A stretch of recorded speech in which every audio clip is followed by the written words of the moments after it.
Welcome back, my dear students. So we have good stuff happening here, okay? We're able to send an AJAX request, update our database, update our comments to either allow or not allow comments. Great stuff. One thing that I wanted to make you aware is that this extra comment here, remember that we're not seeing it because we're using a static ID in our code, okay? Just because we don't want that error, right? If we go to actually comments right here, we see that we're using a static ID somewhere here, right here. Okay, once we take that off, when we finish with comments and put the current user ID, we should be fine, because we need to enable all those routes later on to protect our application, enable all those um, that feature that we created where we detect for the logged in user. Okay, so anyway, I wanted to make you aware that that comment is there. We're just not seeing it because we are using a static ID for the user. Okay, so what's the next step? Well, I want to let the user know that we have a that we are updating the comment here and that it went successfully. So I want to use a library that I like very much.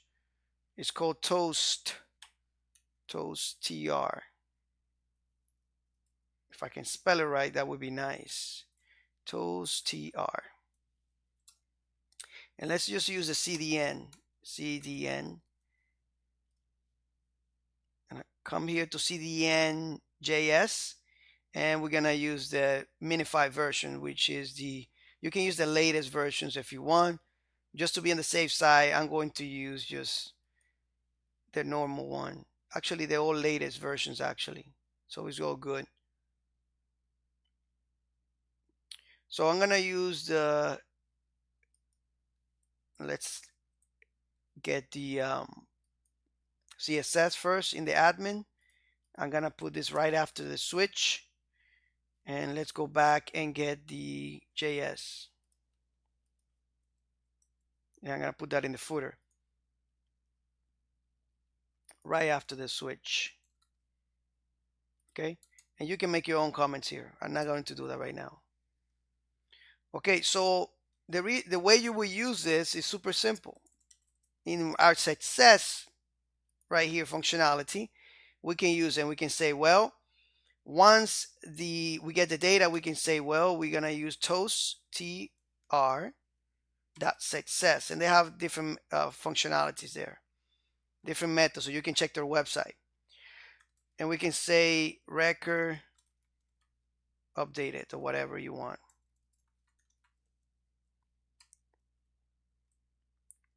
Let's come back here. Let's refresh. When I click on this, we can see the record updated. Pretty cool stuff, right? Record updated again. Now you can get some more information out of here. Remember that we're getting the data here. So if you want, let's use template strings here, and we can say comment with ID data.id was updated. Let's come back here, refresh, click on this, and it says undefined. Let's make sure that we are actually sending some data back. So let's go to our comments here and approve comment. We are sending the result. Idea why this was undefined is because we need to actually, we get an object with underscore ID.